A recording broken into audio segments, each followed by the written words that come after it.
नमस्कार मित्रों, भगवत गीता का सार परमहंस योगानंद द्वारा कृत व्याख्या।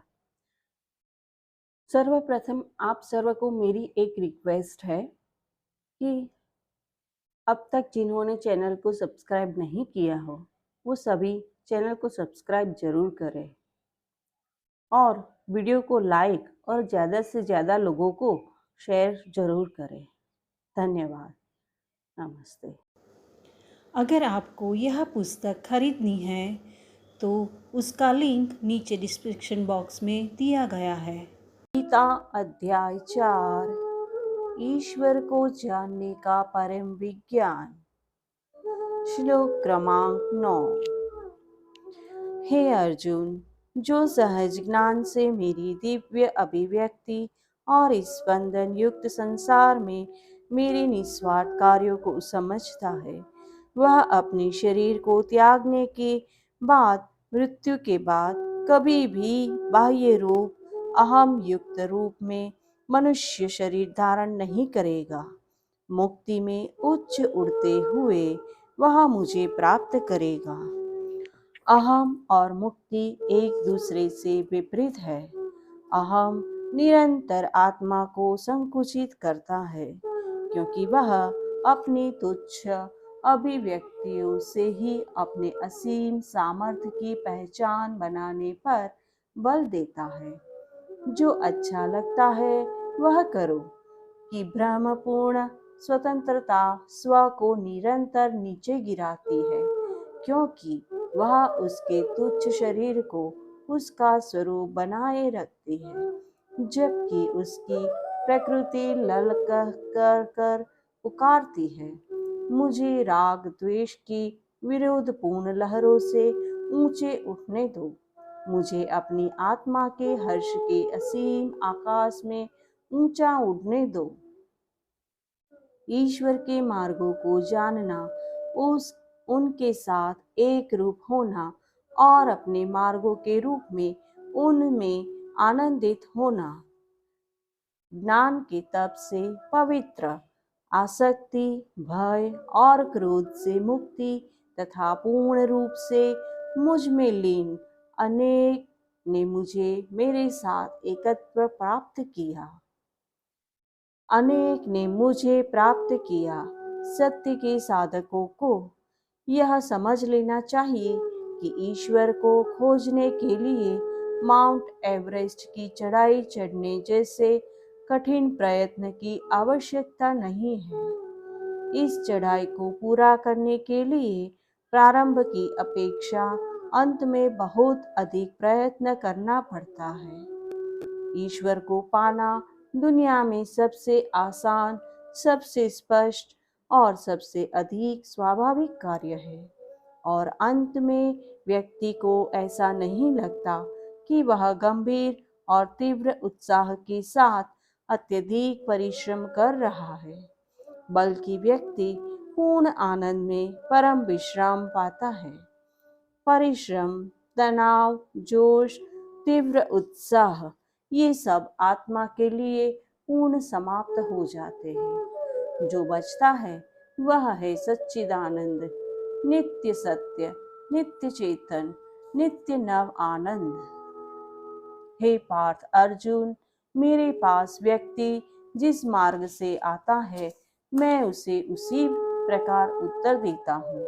किसी न किसी मार्ग से सभी मनुष्य मेरे पास ही आते हैं।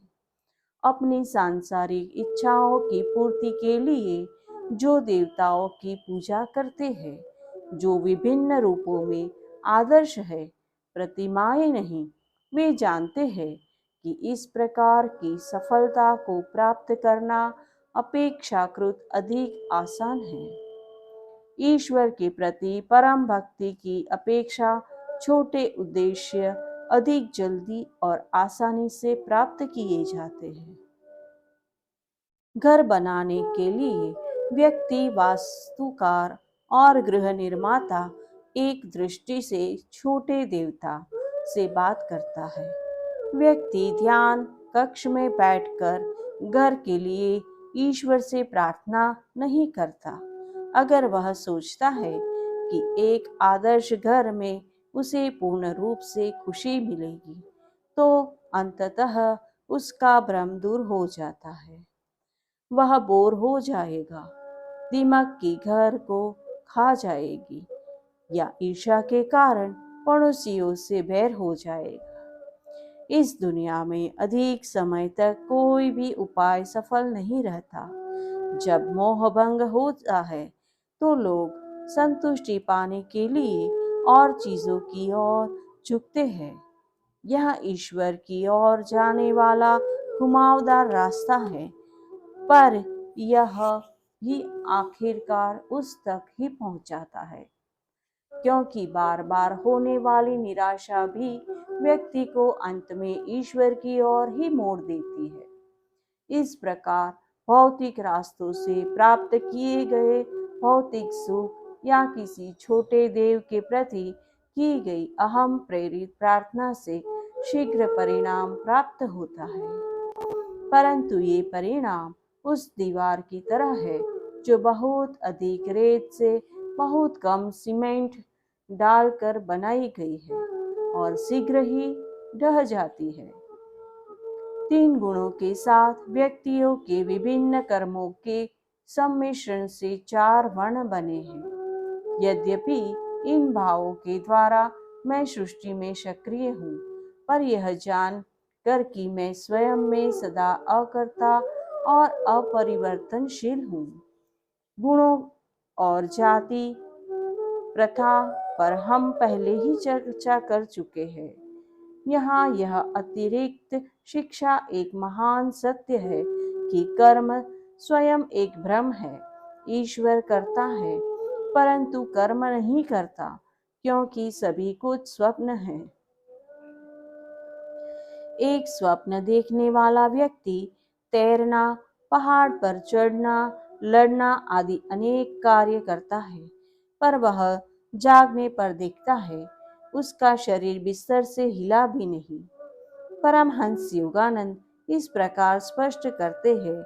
इस बिंदु को पहले स्पष्ट किया गया था कि पूर्ण परमात्मा की निष्क्रिय चेतना प्रत्येक अणु में प्रतिबिंब होती है। समस्त क्रियाओं के केंद्र में विश्राम है। यद्यपि मैं कार्य करता हूँ, मैं आसक्ति रहित हूँ और न ही मैं किसी क्रिया के परिणाम विशेष की इच्छा करता हूँ। इसी प्रकार जो मेरे साथ एकत्व में है, वह कर्म के फल की हल्की सी इच्छा से भी नहीं बंधते। इस उचित कर्म की प्रकृति को समझकर पूर्व काल से ज्ञानियों ने कर्तव्य पूर्वक कर्म किए। तुम भी उनके समान कर्म के फल की इच्छा के बिना कर्म करने वाले बनो। वास्तव में कर्म और अकर्म क्या है, इस विषय में बुद्धिमान भी भ्रमित हो सकते हैं। मैं इसके भेद को स्पष्ट करूंगा, ताकि इस ज्ञान से युक्त होकर तुम समस्त अशुभ से मुक्त हो जाओगे। यहाँ बुद्धिमान से वे व्यक्ति है जिन्होंने अभी तक उच्चतम अवस्था निर्विकल्प समाधि को नहीं प्राप्त किया है। पूर्ण दिव्य चेतना के साथ किए गए कर्म हमेशा कर्तव्यपूर्ण होंगे। सविकल्प समाधि, जिससे व्यक्ति बाह्य चेतना में वापस आ जाता है, इस समाधि तक से प्राप्त ज्ञान द्वारा भी अहम यह विचार कर सकता है कि मैं करता हूँ। इस साधारण से विचार में समस्त अशुभ का बीज निष्क्रिय परंतु प्रतीक्षा में छिपा है। कर्म की प्रकृति को जानना कठिन है।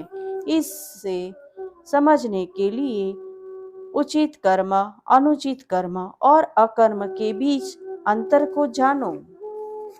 एक व्यक्ति बहुत अधिक शक्ति लगाकर स्वयं को थकाकर कुछ कार्य करता है, फिर भी कुछ प्राप्त नहीं कर पाता। जैसे किसी दरवाजे के दोनों ओर से बहुत शक्ति लगाकर उसे धक्का देना। आध्यात्मिक दृष्टि से उचित कर्म वह कर्म है जो ऐसी मनोवृत्ति से किया जाए जिससे आत्म मुक्ति प्राप्त हो सके।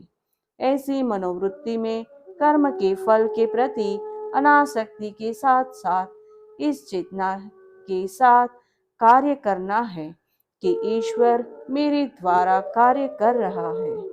वह कर्म उचित कर्म है जो ईश्वर की चेतना और शक्ति से प्रेरित हो, जिसका परिणाम उसी को समर्पित किया जाए और जो अहम की आसक्ति से रहित हो।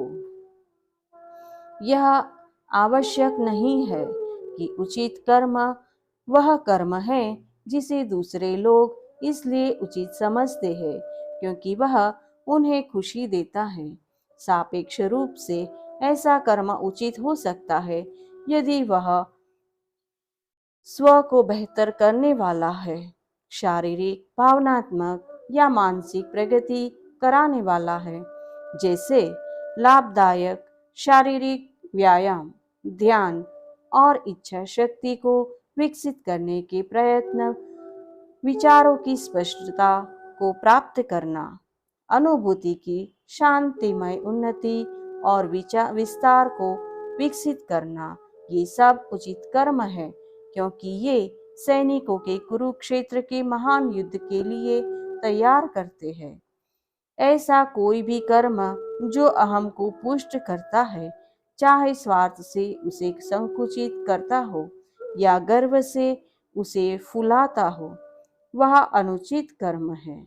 यह स्पष्ट है कि सापेक्षता के कारण उचित और अनुचित कर्म का मिश्रण भी हो सकता है, जैसे शारीरिक शक्ति के विकास, योगानंद के शब्दों में से शरीर को तैयार करना, उसे ईश्वर को पाने के योग्य बनाने में सहायता करना है। अगर उचित समझ के द्वारा मन को तैयार नहीं किया गया तो व्यक्ति को अपनी शारीरिक शक्ति पर गर्व भी हो सकता है। इस प्रकार उचित कर्म का अच्छा प्रभाव कम पड़ सकता है या अनुचित कर्म के द्वारा नष्ट भी हो सकता है। संसार में अधिकांश कर्मों की में किसी न किसी प्रकार से सम्मिश्रण ही होता है। इसीलिए आध्यात्मिक विकास जिसे सरल और सहज होना चाहिए, प्राय जटिल और कठिन हो जाता है। आक्रमण करने वाली जो सेना शत्रु की सीमाओं में एक या अधिक स्थानों से सफलतापूर्वक घुस सकती है, वही सेना दूसरे युद्ध क्षेत्रों में पराजित भी हो सकती है। अपनी सारी सेनाओं को दुष्टता या अधर्म के विरुद्ध युद्ध में खड़ा करने के लिए उत्कृष्ट रणों कौशल की आवश्यकता पड़ती है। जैसा कि हमने पहले देखा, अकर्म असंभव है, वह निष्क्रिय प्रतीत हो सकता है, जैसे उस उदाहरण में जहां दो बराबर शक्तियों से दरवाजे को दोनों ओर से धकेलना और परिणाम स्वरूप दरवाजे का न हिलना। जैसे एक व्यक्ति शारीरिक व्यायाम करके अपनी मांसपेशियों को शक्तिशाली बनाता है, पर गलत खाना खाकर अपने शरीर को शक्तिहीन बनाता है। उचित कर्म की तरह सच्चा अकर्म केवल ईश्वर के आनंद में पूर्ण विश्राम में ही संभव है। वस्तुतः इसका रहस्य बिल्कुल आसान है। आध्यात्मिक विकास का उद्देश्य ब्रह्मांडीय चेतना के प्रति आत्मविस्तार द्वारा अहम का परिष्कार है। जिस कर्म से व्यक्ति को अहम के परिष्कार की दिशा में सहायता मिलती है, वह उचित कर्म है, और जिससे अहम की पुष्टि होती है या उसके परिष्कार की कोशिश में बाधा आती है, वह अनुचित कर्म है। जो कर्म अहम के परिष्कार के प्रयत्न को शक्तिहीन या मंद करता है, वह अकर्म है। जो अकर्म में कर्म और कर्म में अकर्म को देखता है, वही योगी सच्ची विवेक बुद्धि वाला है। वही मनुष्यों में ज्ञानी है, क्योंकि उसने समस्त कर्म के उद्देश्य को प्राप्त कर लिया है और वह मुक्त है। जो व्यक्तिगत कामना की प्रेरणा से कभी कर्म नहीं करता, जिसके अहम बंधन वाले कर्म ज्ञान की अग्नि में भस्म हो चुके हैं, केवल ऐसा ही व्यक्ति ज्ञानी कहा जा सकता है। ज्ञानी व्यक्ति कर्म के फल के प्रति आसक्ति को त्याग कर नित्य संतुष्ट और आत्मा में मुक्त रहते हुए वस्तुतः कोई कर्म नहीं करते, भले ही वे अत्यधिक व्यस्त दिखाई देते हो। जिसने स्वामित्व या अधिकार के समस्त भाव को त्याग दिया है, जो व्यक्तिगत कामनाओं से रहित है और जिसका चित्त अंतर आत्मा में के वश में है, ऐसा व्यक्ति शारीरिक कर्म ध्यान के कार्य के विपरीत कर्म को करता हुआ भी कर्म के बंधन में नहीं पड़ता।